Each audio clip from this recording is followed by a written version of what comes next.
एक टूटी हुई पायल, एक रहस्यमयी औरत और एक राजमहल में छुपा अंधकार। क्या सच में यह औरत एक डायन थी? पुराने समय की बात है। एक राजा वीरेंद्र सिंह अपने अद्भुत पराक्रम और न्यायप्रियता के लिए प्रसिद्ध थे। एक दिन शिकार से लौटते समय राजा ने जंगल में एक टूटी हुई पायल देखी। पायल के पास खून के धब्बे थे। उन्होंने अपनी सेना को रुकने का आदेश दिया और पायल को उठाकर गौर से देखा। तभी पास के पेड़ों के पीछे से एक रहस्यमयी आवाज आई, इस पायल को लौटाओ वरना अंजाम बुरा होगा। राजा ने पीछे मुड़कर देखा, एक स्त्री कुछ अद्भुत कपड़ों में उनके पीछे खड़ी है। उसकी आंखें गहरी काली थीं, बाल लंबे और बिखरे हुए। वह स्त्री अचानक गायब हो गई। राजा ने इसे एक भ्रम समझा और पायल को अपने महल ले आए।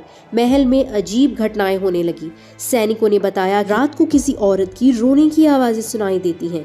राजा ने मामले की सच्चाई जानने का फैसला किया। आधी रात को राजा खुद महल के किले में गश्त कर रहे थे। तभी उन्होंने देखा कि वही साड़ी पहने एक स्त्री टूटे हुए पायल को पहनने की कोशिश कर रही थी। जैसे ही राजा ने उससे बात करने की कोशिश की, वह हंसने लगी। उसकी हंसी इतनी डरावनी थी कि पूरा महल कांप उठा। राजा ने तलवार निकाली और कहा, तुम कौन हो और यह सब क्यों कर रही हो? स्त्री ने जवाब दिया, मैं वही हूँ जिसे तुमने इंसान नहीं समझा। मैं वही हूँ जिसे लोग डायन कहते हैं। ये पायल मेरी नहीं, उस लड़की की है जिसे इस महल के लोगों ने मारा था। मैं बस न्याय चाहती हूँ। राजा ने मामले की गहराई में जाकर पता किया कि कुछ वर्ष पहले महल के सैनिकों ने एक निर्दोष लड़की को डायन समझकर मार डाला था। राजा ने उस लड़की की आत्मा की शांति के लिए पूजा करवाई और उसे न्याय दिलाने का वादा किया। रहस्यमय स्त्री ने जाते जाते कहा, जब तक अन्याय होता रहेगा मैं लौटती रहूंगी।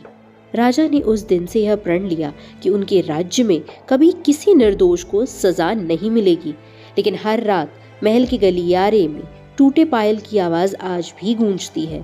भय का सामना करने से ही सच्चाई उजागर होती है। न्याय हमेशा जरूरी है, चाहे वो इंसानों के लिए हो या आत्माओं के लिए। कहानी पसंद आई हो तो लाइक, शेयर और सब्सक्राइब जरूर करिएगा। थैंक यू फॉर लिसनिंग और ऐसी ढेरों कहानियों के लिए हमें फॉलो जरूर करें।